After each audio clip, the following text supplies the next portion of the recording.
Patnam Narender Reddy remand రిపోర్టులో KTR పేరును చేర్చారు పోలీసులు. ప్రభుత్వాన్ని అస్థిరపరచడం, పరువు తీసే కుట్రలో కేటీఆర్ భాగమైనట్లు తెలిపారు. రైతులను రెచ్చగొట్టడంలో నరేందర్ రెడ్డిది కీలక పాత్ర అని రిమాండ్ రిపోర్టులో పొందుపరిచారు. ప్రభుత్వానికి వ్యతిరేకంగా నరేందర్ రెడ్డి తన అనుచరుడు సురేష్తో రైతులను ఉసుగొల్పేలా చేశారని రాశారు. అందుకు అనుగుణంగా ఆర్థిక వనరులు నరేందర్ రెడ్డి సమకూర్చారని రిమాండ్ రిపోర్టు రాశారు పోలీసులు.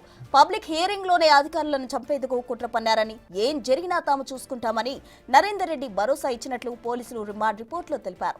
కేటీఆర్ ఆదేశాలతోనే కుట్ర చేసినట్లు నరేందర్ రెడ్డి స్టేట్మెంట్ ఇచ్చారు.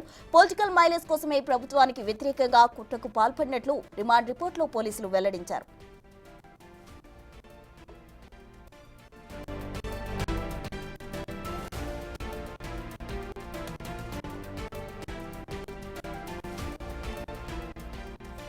కేటీఆర్ ఆదేశాలతోనే కుట్ర చేసినట్టు రిమాండ్ రిపోర్టులో సంచలన విషయాలు బయటకొచ్చాయి. పట్నం నరేందర్ రెడ్డి రిమాండ్ రిపోర్టులో కేటీఆర్ పేరును చేర్చారు పోలీసులు. ప్రభుత్వాన్ని అస్థిరపరచడం, పరువు తీసే కుట్రలో కేటీఆర్ భాగమైనట్లు తెలిపారు. రైతులను రెచ్చగొట్టడంలో నరేందర్ రెడ్డిది కీలక పాత్ర అంటూ రిమాండ్ రిపోర్టులో పొందుపరిచారు. ప్రభుత్వానికి వ్యతిరేకంగా నరేందర్ రెడ్డి తన అనుచరుడు సురేష్తో రైతులను ఉసుగొల్పేలా కీలక పాత్ర పోషించారు అంటూ పోలీసులు అన్నారు.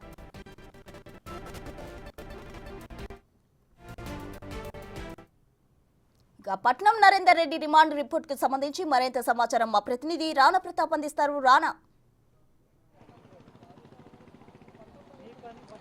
అత్యంత సంచలనమైనటువంటి అంశాలన్నీ కూడా పట్నం నరేందర్ రెడ్డికి సంబంధించినటువంటి రిమాండ్ రిపోర్ట్లో ఉన్నటువంటి నేపథ్యం కనపడుతుంది. బీఆర్ఎస్ వర్కింగ్ ప్రెసిడెంట్, మాజీ మంత్రి, బీఆర్ఎస్లో నెంబర్ 2గా ఉన్నటువంటి కేటీఆర్ పేరును కూడా ఈ రిమాండ్ రిపోర్ట్లో పోలీసులు ప్రస్తావించినటువంటి నేపథ్యం కనపడుతుంది. కేటీఆర్ పేరు పట్నం నరేందర్ రెడ్డి చెప్పినట్టుగా కూడా రిమాండ్ రిపోర్ట్లో చాలా స్పష్టంగా కూడా దీంట్లో పెట్టినటువంటి నేపథ్యం అయితే కనపడుతుంది. ముఖ్యంగా నిందితుడు విశాల్తో పాటు గ్రామంలోని కొంతమందిని విచారించినప్పుడు పట్నం నరేందర్ రెడ్డి యొక్క కాన్స్పిరెన్సీ, ఆయన ఏ విధంగా కూడా కుట్ర చేయాలనుకున్నాడు, ప్రభుత్వం మీద ఏ విధంగా అస్థిరత సృష్టించాలనుకున్నాడు అంశాన్ని కూడా వాళ్ళు తేటతల్లం చేసినటువంటి నేపథ్యం కనపడుతుంది. దాని ద్వారానే పట్నం నరేందర్ రెడ్డిని ఇప్పుడు అరెస్ట్ చేసినటువంటి పరిస్థితి అయితే కనపడుతుంది. ముఖ్యంగా హకీంపేట కానీ, పోలేపల్లి, రోటిబండ తండా, పులిచెర్ల తండా, లగచర్లకు సంబంధించినటువంటి రైతులను నరేందర్ రెడ్డి రెచ్చగొట్టాడు అంటే కూడా రిమాండ్ రిపోర్ట్లో చాలా కీలకమైనటువంటి పాయింట్గా కూడా పోలీసులు ప్రస్తావించినటువంటి నేపథ్యం కనపడుతుంది. దాంతోపాటు నిందితుడు ఎవరైతే ఉన్నాడో భోగమని సురేష్, నైతిక ఆయన వచ్చి ఈ బాధిత గ్రామాలంతా కూడా ఉన్నారు కాబట్టి వాళ్ళందరినీ కూడా ముందుగానే వాళ్ళ వద్దకి సురేష్ని నరేందర్ రెడ్డి పంపించి ఈ రైతులందరూ కూడా గత వారం నుంచి కూడా బ్రెయిన్ వాష్ చేయడం జరిగింది. సో బ్రెయిన్ వాష్ చేసి వాళ్ళు ఆ బ్రెయిన్ వాష్లో భాగంగా వారికంతా కూడా ఆర్థిక సహాయం చేయడంతో పాటు నైతిక సహాయంతో పాటు అన్ని సౌకర్యాలను కూడా ఆయన ఇప్పటి వరకు గత వారం నుంచి కూడా అందించినట్టుగా మనకు సమాచారం ఉంటుంది. బ్రెయిన్ వాష్ చేసి వీళ్ళందరినీ కూడా ప్రభుత్వం మీద ఉసుగొల్పే విధంగా కూడా ప్రయత్నాలు చేసినట్టుగా మనకు చాలా క్లియర్గా కూడా దీంట్లో రాష్ట్ర నేపథ్యం కాబట్టి దాంతోపాటు ప్రభుత్వానికి అడ్డంకులు సృష్టించడానికి నిందితులని దృష్టిని కూడా సురేష్ మళ్లించాడు.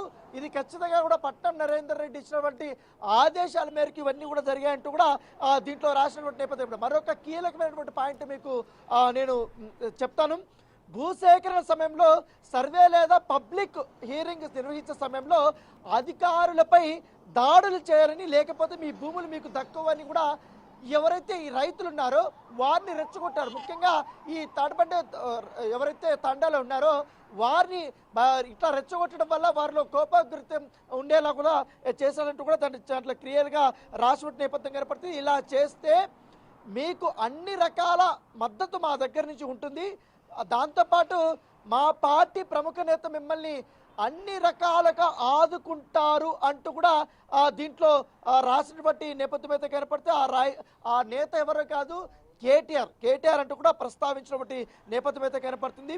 దాంతోపాటు ఈ కాన్ఫరెన్స్ అంతా మొత్తం పట్నం నరేందర్ రెడ్డి నేరపూరిత కుట్రను రూపొందించాలంటూ కూడా పోలీసులు రాశారు. దాంతోపాటు ముందస్తు ప్రణాళిక ప్రకారమే అధికారులపై ఈ దాడికి తెగబడ్డారంటూ కూడా రిమాండ్ రిపోర్ట్లో ఉన్నటువంటి నేపథ్యం అయితే కనపడుతుంది. ఇవాళ ఉదయం 7 గంటలకి పట్నం నరేందర్ రెడ్డిని ఫిలింనగర్లో ఉన్నటువంటి ఇంట్లో మేము అదుపులోకి తీసుకున్నాం. తర్వాత ప్రశ్నించినప్పుడు ఈ విచారణలో ఈ నేరపూరిత కుట్రతో పాటు దాడికి పాల్పడ్డను నరేందర్ రెడ్డి ఒప్పుకున్నట్టుగా రిమాండ్ రిపోర్ట్లో ప్రస్తావించినటువంటి నేపథ్యం అయితే కనపడుతుంది. అలాగే తమ పార్టీ కీలక నాయకుడు ప్రముఖ నాయకుడు కేటీఆర్ ఆదేశాల మేరకు ఈ కుట్రలను పాల్పడినట్టు పట్నం నరేందర్ రెడ్డి ఒప్పుకున్నట్టుగా చాలా క్లియర్గా రిమాండ్ రిపోర్ట్లో పొందుపరిచినటువంటి నేపథ్యం కనపడుతుంది. దీని వెనకాల పెద్ద రాజకీయ కుట్ర ఉన్నట్టుగా తెలుస్తుంది. ఎందుకంటే రాజకీయ మైలేజ్ని పొంది తెలంగాణ ప్రభుత్వం పరువు తీయడానికి కేటీఆర్ ప్రయత్నించినట్టు ఆ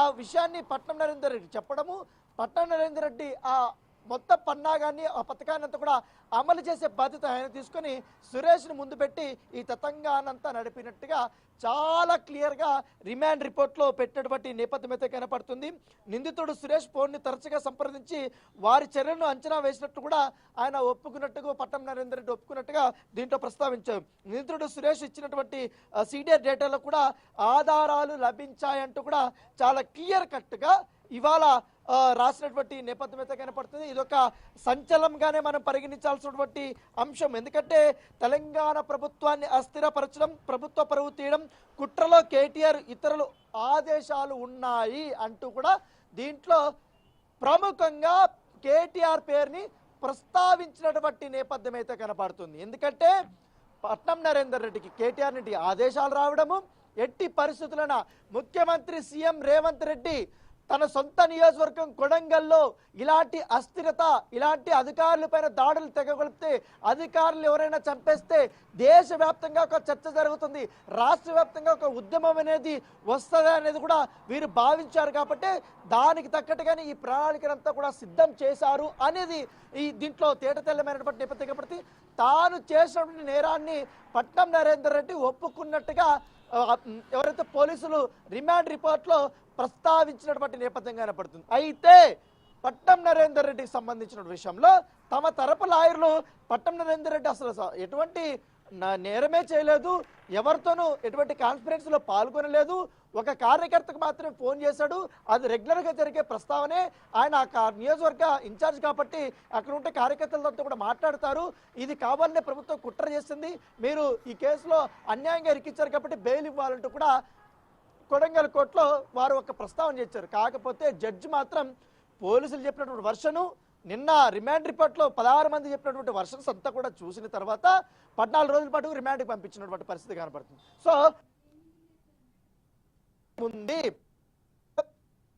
విషయంలో కూడా సొంత నియోజకవర్గంలో ఈ రకమైనటువంటి అలజడి సృష్టిస్తే ఆ చెడ్డ పేరంతా కూడా ప్రభుత్వానికి వస్తుంది, ముఖ్యమంత్రికి వస్తుంది. ఎందుకంటే ముఖ్యమంత్రి మరి రానా దాంతోపాటు ఉంది కాబట్టి ముఖ్యమంత్రి దగ్గర చెప్పండి రానా, మరి కేటీఆర్ పై ఎటువంటి చర్యలు తీసుకుని ఉన్నారా? అంటే అధికారులని ప్రభుత్వ హియరింగ్ టైంలోనే అధికారులను చంపడానికి కూడా కుట్ర చేశారు కాబట్టి ఇటువంటి కుట్రలు చేసిన కేటీఆర్ పై ఎటువంటి యాక్షన్స్ తీసుకోబోతున్నారు?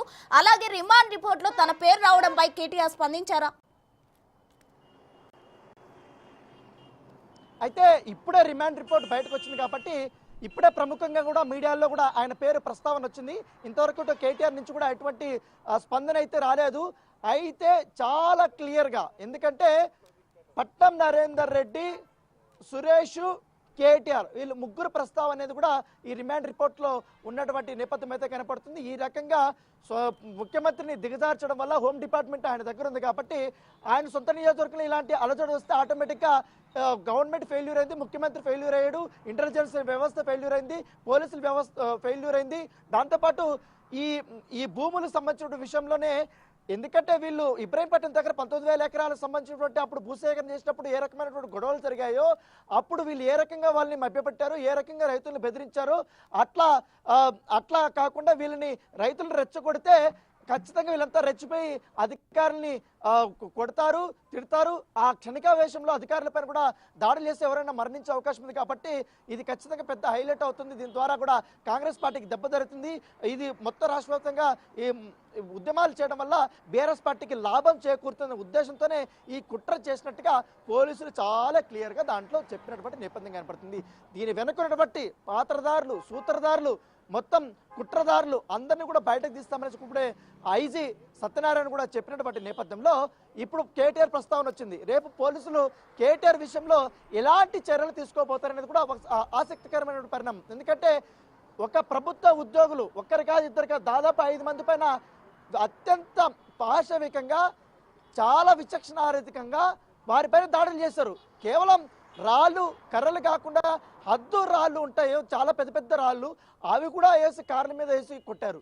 దాంతోపాటు కారం వాళ్ళకి అప్పటికప్పుడే ఇక్కడ దొరుకుతుంది, కారం కూడా తీసుకొని వచ్చి వాళ్ళ కళ్ళలో కొట్టడానికి ప్రయత్నించారు. కొంతమంది అయితే ఆ కడా సంబంధించిన స్పెషల్ ఆఫీసర్ ఎవరున్న వెంకటరెడ్డిని అయితే ఎంత దారుణంగా వెంబడించి కొట్టారంటే ఆయన ప్రైమరీ స్కూల్లోకి వెళ్ళి దాక్కున్నా కూడా అక్కడ కూడా వెళ్ళి దాడి చేయడానికి ప్రయత్నించారు. అక్కడ డిఎస్పీ స్థానికంగా ఉన్నాడు కాబట్టి ఆయన రక్షించి వేరే కారులో పంపించారు. చాలా ఘోరమైనటువంటి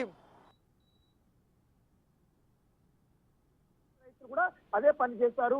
ఈ రైతులు కూడా ఎవరైతే ఈ యొక్క మొత్తం ఇన్సిడెంట్ లో పాల్గొన్నారో వాళ్ళందరూ కూడా ఎవరైతే ఈ యొక్క మొత్తం ఇన్సిడెంట్ లో పాల్గొన్నారో వాళ్ళు స్టేట్మెంట్ ఇచ్చారు. కాబట్టి ఇప్పుడు పట్నం నరేందర్ రెడ్డి ఎట్లా అప్పుడు జైలుకి వెళ్ళాడు, ఖచ్చితంగా కేటీఆర్ ఈ కేసు చుట్టుకోబోతున్నట్టుగా మనకు సమాచారం అవుతుంది. ఈ రిమాండ్ రిపోర్ట్ లో కూడా కేటీఆర్ ప్రస్తావన వచ్చింది కాబట్టి కంపల్సరీ కూడా ఆయన కూడా పోలీసులు విచారించే అవకాశం ఉంది. రేపు కానీ ఎల్లుండి కానీ కేటీఆర్ కి అఫీషియల్ గా నోటీసులు వచ్చి విచారణకు పిలిపించే అవకాశం ఉన్నట్టుగా మనకు సమాచారం అందుతుంది. రైట్ అన్న, థ్యాంక్ యూ.